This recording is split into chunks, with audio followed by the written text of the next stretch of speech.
Sex ऊर्जा है। यह प्राणियों को प्राप्त एकमात्र ऊर्जा है। ऊर्जा को रूपांतरित किया जा सकता है। यह उच्चतर ऊर्जा बन सकती है। वह जितना ऊपर जाता है उसमें कामुकता उतनी ही कम होती जाती है। एक अंतिम शिखर है जहां यह केवल प्रेम और करुणा बन जाता है। यह परम पुष्पन दिव्य ऊर्जा है, लेकिन मूल कामवासना ही है। इस ऊर्जा को खत्म नहीं किया जा सकता। किसी भी ऊर्जा को मारा नहीं जा सकता। ऊर्जा को केवल रूपांतरित किया जा सकता है। इसके अलावा हम ऊर्जा भी नहीं बना सकते। सृजन और विनाश दोनों ही मनुष्य से परे हैं। अब तो वैज्ञानिक भी इस बात से सहमत हैं कि एक भी परमाणु नष्ट नहीं किया जा सकता। धर्मों का उद्देश्य सेक्स से पूर्णतः मुक्त होना है। इससे पागलपन पैदा हो गया।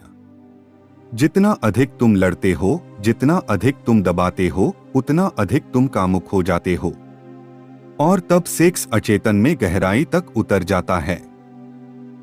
हम जो कुछ भी करते हैं उसमें सेक्स आ जाता है। लोग सोचते हैं कि शैतान चालें खेल रहा है। कोई भी चालाकी नहीं कर रहा है। यदि आप सेक्स का दमन करते हैं तो आप शैतान हैं। फिर सेक्स में अत्यधिक लिप्तता शुरू करें। ध्रुवता बदल गई है, लेकिन समस्या जस की तस है। इसलिए सेक्स को रूपांतरित करना होगा, न तो दबाना होगा और न ही पागलपन से लिप्त होना होगा। यह ऊर्जा तब तक रहस्यमय है जब तक इसका उपयोग केवल जैविक प्रजनन शक्ति के रूप में किया जाता है। जैविक बंधन से मुक्त होते ही वह दिव्य हो जाता है। यह दिव्य ऊर्जा और कुछ नहीं बल्कि यीशु का प्रेम या बुद्ध की करुणा है। अधिकांश मानवता शक्तिशाली यौन ऊर्जा के इस जाल से सफलतापूर्वक बाहर निकलने में विफल रही है। एक सजग, सचेत, सचेतन प्राणी की आवश्यकता है। किसी को भी सेक्स को अचेतन शक्ति नहीं बनने देना चाहिए। यौन अनुभव को ध्यान का अनुभव बनाना चाहिए। पूरब ने तंत्र के माध्यम से यही किया है। उदाहरण के लिए, यदि हमने नई नई कार चलाना सीखा है तो हम गाड़ी चलाते समय हर पल बहुत सावधान रहेंगे। संभोग के दौरान भी उतनी ही जागरूकता और सतर्कता की जरूरत होती है। यह ध्यान ऊर्जा की गुणवत्ता को बदल देता है। तब कोई यह देख सकता है कि कामोत्तेजना के चरम के दौरान जो मनुष्य को होने वाले सभी अनुभवों में सबसे गहरा होता है, सोचना पूरी तरह से बंद हो जाता है। एक क्षण के लिए व्यक्ति बिल्कुल शांत हो जाता है।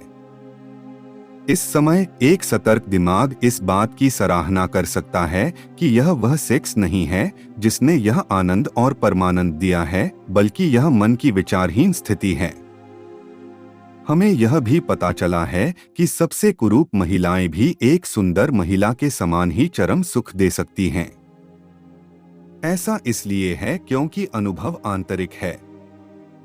इस अनुभव से यह भी सीखना होगा कि आनंद का ऐसा क्षणिक अनुभव लंबे समय तक भी महसूस किया जा सकता है। यह तभी हो सकता है जब ध्यान संबंधी सतर्कता पल पल की जीवंतता बन जाए। दूसरे शब्दों में, व्यक्ति को अतीत और भविष्य की चिंता के बिना वर्तमान में जीने की कला का अभ्यास करना होगा। विचारों को रोकने और मन को शांत करने का यही एकमात्र तरीका है। इस अवस्था में पल पल ऑर्गेज्म होता है। सेक्स की आवश्यकता खत्म हो जाती है। एक और सबसे महत्वपूर्ण बाधा को जानने की जरूरत है, क्योंकि यह स्वीकार करना कि सेक्स प्राकृतिक और पवित्र है, सेक्स ऊर्जा को प्रेम ऊर्जा में बदल देगा। अब कुछ ऐसा है जो सेक्स ऊर्जा को दीवार की तरह रोक रहा है और उसे प्रवाहित नहीं होने दे रहा है। यह और कुछ नहीं बल्कि अहंकार है। यह भावना है कि मैं हूं। किसी व्यक्ति का मैं जितना मजबूत होगा, किसी के साथ एक होने की उसकी क्षमता उतनी ही कम होगी। यह दीवार मैं यह घोषणा करती है कि तुम हो और मैं हूं। दोनों के बीच दूरी है। हम कितने भी करीब से मिलें, फिर भी बीच में एक फासला रहता है, क्योंकि मैं हूं और तुम हो। यही कारण है कि सबसे अंतरंग अनुभव भी लोगों को करीब लाने में विफल रहते हैं। इसलिए सेक्स प्रेम में परिवर्तित नहीं हो पा रहा है। जब तक भीतर मैं है, तब तक पर का भाव नष्ट नहीं हो सकता। जब तक यह पृथकता है, तब तक प्रेम का अनुभव नहीं हो सकता, क्योंकि प्रेम एकत्व का अनुभव है। उस एकता के लिए दीवार को गिरना होगा, अहंकार को विघटित करना होगा। निष्कर्ष,